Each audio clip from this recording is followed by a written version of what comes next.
used to do filmmaking and stuff. So. Okay. Hi. Hi. I'll be on tape. Journal Club. This is Luke and Jack. And we're gonna do a kickoff meeting that is also gonna start the story meeting. So. Hi, Luke. Hi, Jack. Is that your name? That seems to be my name. Would you care to shake my hand? I shall shake your hand. Thank you, Very sir. nice to Thank meet you, sir. If you would direct your attention to this packet. Wow, okay, a packet. Yes, could you be more specific about what the name of the packet is? It's the Welcome to the Journal Club Presentation Team packet thingy that's available in Asana and the Google Drive. Wow, that's so cool. So let's first figure some things out. You have a pen. I have a pen. Do you... I should have filled this out. This is already totally filled out here. But just so you know, when would your presentation date be exactly? My presentation date has been sent to me via her wonderful email. Her being Anya. Anya, Can you come in frame, please? Hi, Anya. Just say something, because you might not have come in frame. Hi. Yeah. I'm here. Okay. Well, it's apparently March 19th, 2020. Okay, so it's March 19th, 2020. All right. So, just to give you an idea of what's going to happen here. On March 19th, you're going to show up at about 11:20 in room 175C. Right. We're going to mic you, and then we are going to just make sure that your presentation works and that everything's ready to go, and that you're comfortable in the room. Right. That's going to be, we're going to set up around you, but 11:20, 175C, March 19th. Got it. Got Okay. it. All right. All your meetings are going to be between 11:40 and, well, let's just say at 11:40 in the WRC from now on. Good afternoon, Wayman. It is time to make your way to the gym for our speaker at the upper school meeting. So please head towards the gym. Thank you. Did he say that we should stay here and finish this? Yes, Okay. he definitely did. All right. So your meeting is going to be between 11:40 and 12 o'clock in the WRC, and there's going to be a set of 3 meetings, and essentially they're just there to give you, or get you to an awesome presentation. We're going to, your meetings are going to pop up in your Google Calendar, so if you don't know how to check that, you can go to calendar.google.com and just log in under your school name, and that and not a lot of people know how to check that. Some people don't have that set up. You have to say like pause or something. Oh, pause! Okay, so presenter Jack switches to Journal Club Jack. So I have my thing set up on Fantastical, but a lot of people don't know how to access the Google Calendar. So do tell them that it's available at calendar.google.com. And side note, calendar.google.com is not a URL that sometimes works, so just type Google Calendar into Google and click on the link. All right. All right, back to presenter Jack. Okay. So, your handler... Yeah. Okay. Your handler is Luke D. Yes. And so he is going to be with you through the entire presentation process. He's going to be your point person, and he's going to be, if you have any problems, like, oh, I don't get this paper, or, like, I can't tell whether my sweatshirt matches my jeans.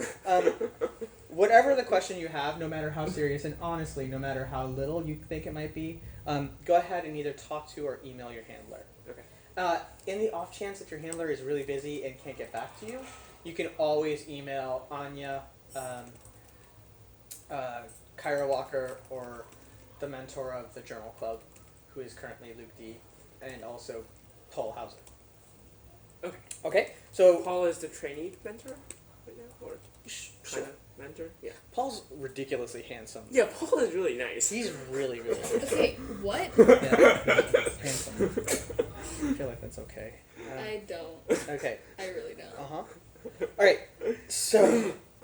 He's not handsome. Well, he's nice. Yeah, but he is nice. Mm-hmm. Okay, so, but any questions, go to your handler. Alright, so, the Journal Club has very little in the way of rules, so there's a lot of freedom that you have with your presentation. But there are certain things that all Journal Club presentations have in common. One, they have to have a single binding story, and that's actually probably a little bit different from the scientific story that you're going to tell. I'll explain more about that later. but basically the whole thing needs to be cohesive, and we're going to help you to manage that. Second, as a first-time presenter, you have to present peer-reviewed data. Right. Okay? That doesn't mean you have to present all the data in a paper. That doesn't mean you have to present data from a single paper, although that's what we recommend for level 1s. But the Journal Club presentation must have a peer-reviewed data section. And we try to maintain a certain level of quality at the Journal Club presentations. And so what we're going to ask, and will actually require, is that at some point, or at multiple points through your presentation, you take a pause and actually think about how you're going to engage with the audience. So that might mean like asking questions, or playing a game, or just raising hands, something along those lines. We don't want everybody just sitting there for 20 minutes without moving and without being able to participate. Right.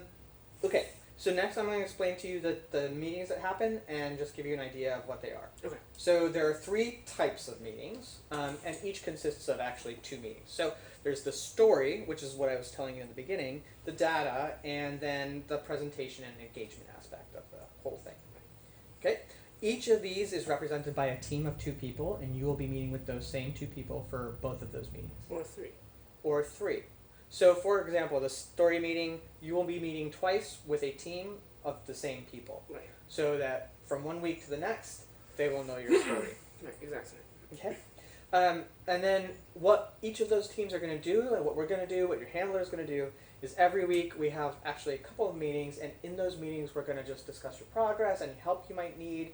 We'll get you any resources you might need, or papers, or whatever it might be. Or if we're having trouble that you guys can't navigate on your own, we'll bring that up in that meeting as well. But we just want you to know that behind the scenes, we're going to be kind of meeting and tracking your progress. Got it. Okay, so these are the dates of your meetings. Again, these are going to pop up in the calendar.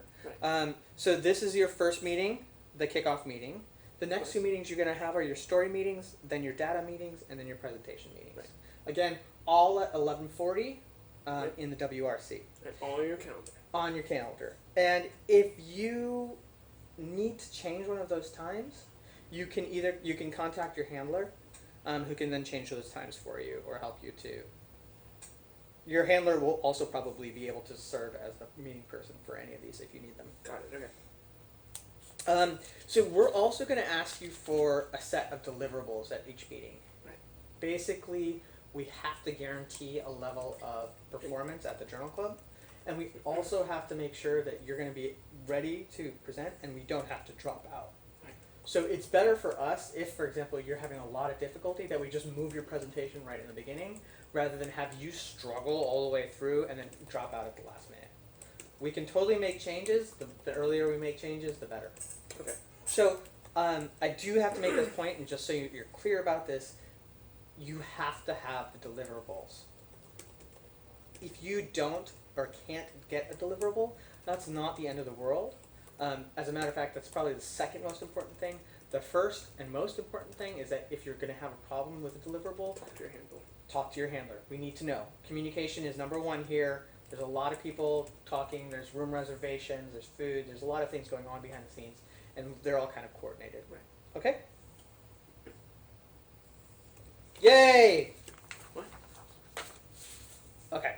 Yay, not included. All right. So just so you know,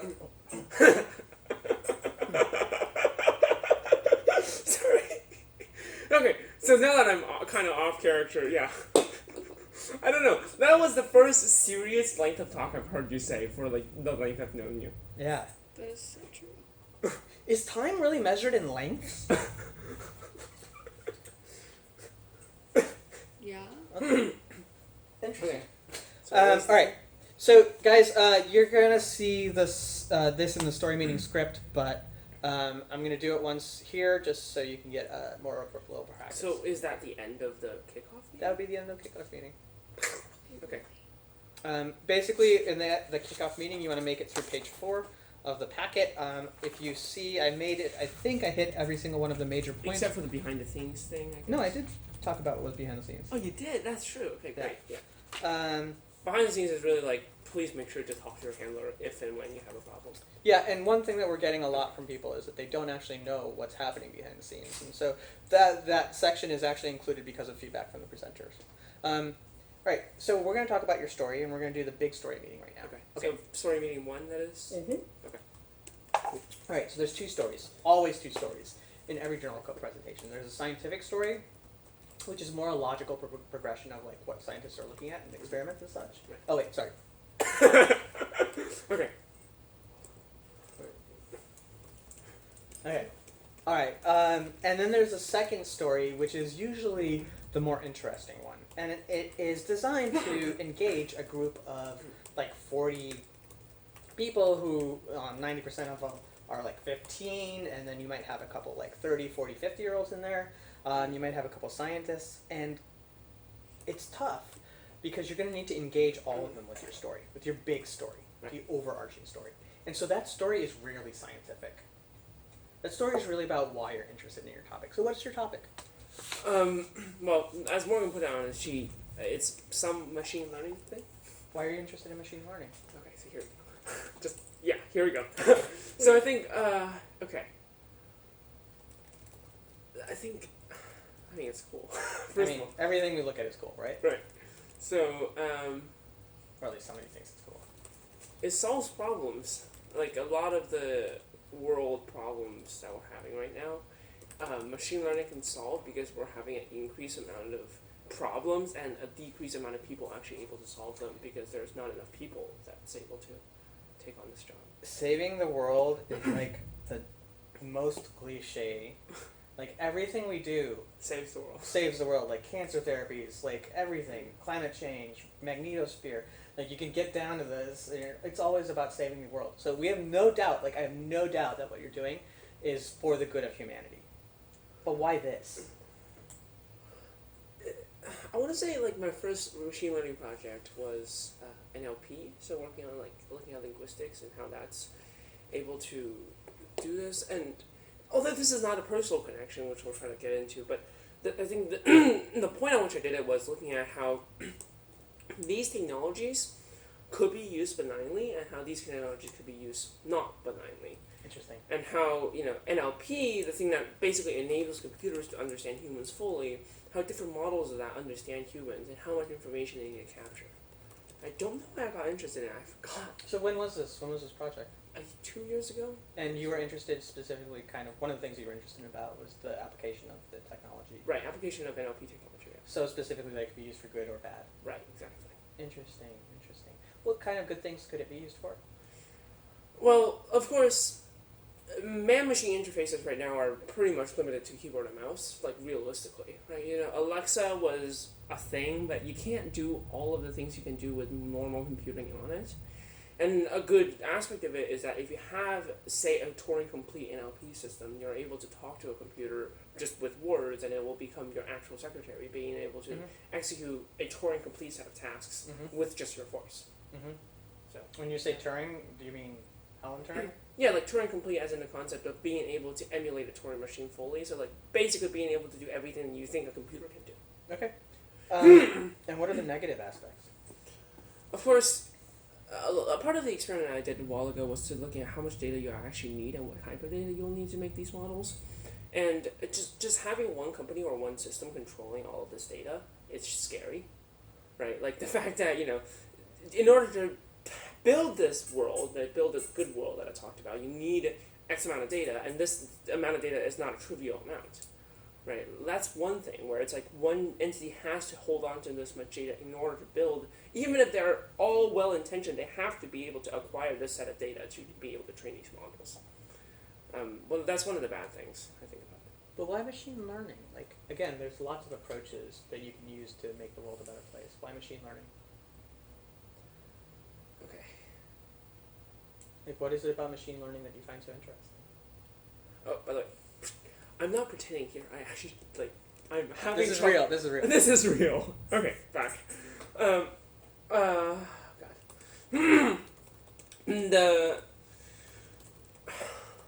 I think I'm trying to. This is awkward because I'm camera. building these models are. It's scary, genuinely, like how much people need, how much data people want to build these models, and I'm getting to impasse because, like, that's genuinely it. Like looking at how, I stumbled upon this thing called ONAP, the Open American Corpus, ONAC, I think, and like it contained people's emails, like not like it has been redacted and such, but they basically took all of CERN's emails. And the ones that they didn't care about, they cared about, they discarded. But they were just taking all that and published it. And it was like, this is a thing that you can train your data on. But it's like, okay, if we're limited, it's like research scientists at Geneva is able to just go off a whim and publish all of their emails. And like, what's it stopping Google by saying like, okay, let's just redact information from your Gmails and just publish it to the internet? And what is so egregious about this? Like, obviously it's bad, Right? But what makes it so egregious to you? Is there a privacy anymore?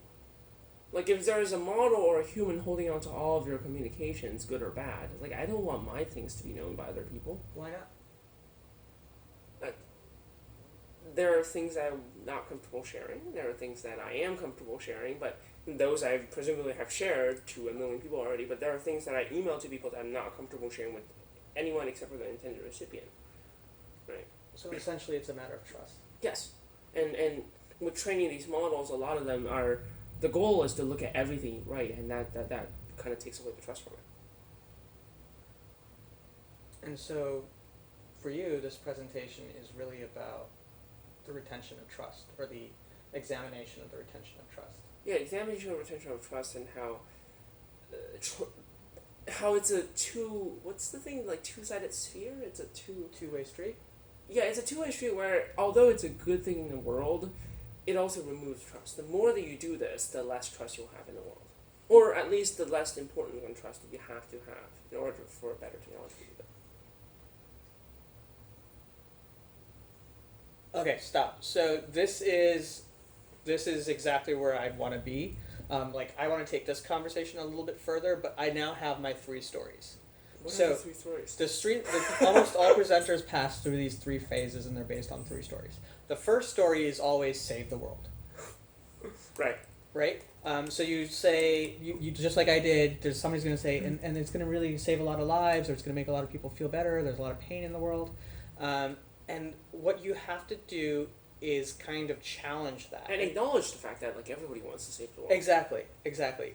You'll see this exactly in the script that I wrote. There's a script, yeah. This is the first stage. So the second story he gave, which was the first real story, was the story of what kind of data could be, that the data could be used for good or for evil, right? And then finally we came to this idea of, this is really all about being able to choose who to trust. And I think that's an idea that you can use for anybody. And that's where we want to get. This is now a personal story. And, if Jack goes to that audience and he's like, just imagine your best friend kind of like spilling all of his guts or their guts too. Or whatever we want to evoke that emotion or that feeling of trust or loss of trust. That's going to be really easy to do now, and that's going to be our frame story. So the trust story is now the biggest story. Within the trust story, we have the application of the technology for good and evil, and then within that story, we're going to actually have the data presentation. So this is how you get to the story. Meaning, look at the script that I published. It's in somewhere. Presenter something. We will edit this. Flash right here. What the document is. Yes, thank you. Anya? Thoughts? Comments? It was good. I was actually very surprised. Yeah, I think for You're not in front. for the kickoff meetings that I had, or the kickoff meeting that I had for my presentation, it was more focused on like what my topic was and like why I was interested in it. I did not know that we were supposed to give like a layout of what was going to happen. I think this is the process. due to I the think new that would system. have been really helpful. This is new, yeah. Yeah. And so this is essentially, like you said, that would have been really helpful. It's in response to that we're doing all of this. Yeah. So this is essentially all the changes we've made are in response to presenter data. And the presenters are really not really happy with the whole thing right now. They're happy with the support and the data presentations of that. But what they really want is support as a person, I think, trust throughout the whole the whole thing that we have their backs and that we're not going to drop the ball, and that we know what's going on, and clarity in the next steps, specifically in the process. So I would be handing this off to the story people, and so what I would do right now is I would kind of jot down Jack's story, but also I'm going to say, I want you to, for your next meeting, just go home and as soon as you can, in like about a minute, not too much longer than a minute, and it doesn't have to be a minute exactly, tell the same story you told me and tell it backwards. So start with this kind of idea of trust and how important it is to you personally. And then kind of go to this idea that you can use data or any kind of technology for good and evil. And then talk specifically about the linguistics or the machine learning that plays a role in that. And so you're going to actually record that, and there's a reason for this, because we need to get you practicing speaking. Right, of course. And the more times you tell your story, the clearer it's going to become to you. The first time it's going to be super awkward. You're going to hate doing this. This is going to suck. But you're going to go into this meeting. You're going to go into this meeting with this like recording, and it's going to make your presentation so much better. You will be amazed. Okay, pause real quick. Is that supposed to be part of story 1 or is it supposed to be part of the kickoff? So I would have, story 1, you're going to walk in with a kind of idea of your story. So if you look at the bullet point 1 under the story meeting, you will see that it is tell your story in a minute, and then share it. That's part of story 1 though? Like that was all story 1 stuff. Mm-hmm. Okay. So what was the supposed deliverable for kickoff? We're just getting the hang of it. I don't think there is anything. I don't think that was a really need to deliverable. come Okay. No. with other than your, like, You topic should idea. have a good idea of your yeah. story. Right, of course. Think about your story. Was the No, the recording of your story. Wait, but isn't that No, part of story that's for 1? story. For Oh, when that's you the come first to kickoff deliverable. one. Yeah, for story 1. Okay. Wait, future editor person, cut all of that. No. I think it's good to have the kickoff person, start challenging the story, because that process is a little difficult, and the better you know their story and that they know their story, the more effective all the following meetings are going to be. Okay. So I would, Anya, right? You're I would push that. And if you look at I used several strategies when I was pushing him for his story. I just kept repeating back to him the same thing with a kind of a why on the end, right? So, or in the beginning. So I was just like, well, why is machine learning so important, Yeah. right? And then it would get to a point where he would start not knowing the answer to what he was saying. You want to push past like the built-in answers and go to the Exactly. synthesis, right? Like Exactly. force them to actually synthesize in the end. Yeah. And so the way you start doing that is be like, look, you kind of hint at the idea that there's a deeper meaning to what they're doing. So what I said was, yeah, but everybody is like interested in saving the world. Like, why is this interesting to you? Right? And that's where you kind of keep pushing. And I would have kept pushing until I got a different answer than the Save the World story. Once I got the Save the World story, I moved on to the primary story, and then I simply asked him to start explaining the primary story to me. And then it's really my job to listen to that story and to start picking out what his personal connection is to that. And then kind of go develop it from there, right? Yeah. So if I were to push past, if I were to go one step further, I would actually start asking if there was like a situation in which trust had been violated or something, that made him really, really think about this or question this or some event, and that's what we would have started a presentation with. I but got this email. It was from X person, and then you kind of develop it from there, right? I mean, this would have been you. You don't need to come with an example. Right. It'd be like a really personal story for you. Right. I know. But where we got to is where we need to get to in the story. Beyond that is gravy, but you also have to be constantly evaluating your presenter while you're doing this. If you'll notice, there's a couple things that you can do. You turn to face your presenter. You make sure that your head make eye contact, and then actually, when you're starting to push, if you just tilt your head slightly to the side, at like a little bit of an angle, it gives them the impression that you're more on the listening side, and that will get them to feel more comfortable. Little tricks, they really, really help. Again, all of this is in the presenter packet. Where is the presenter packet? I'm writing it right now. So this is the thing for me, right? Mm-hmm.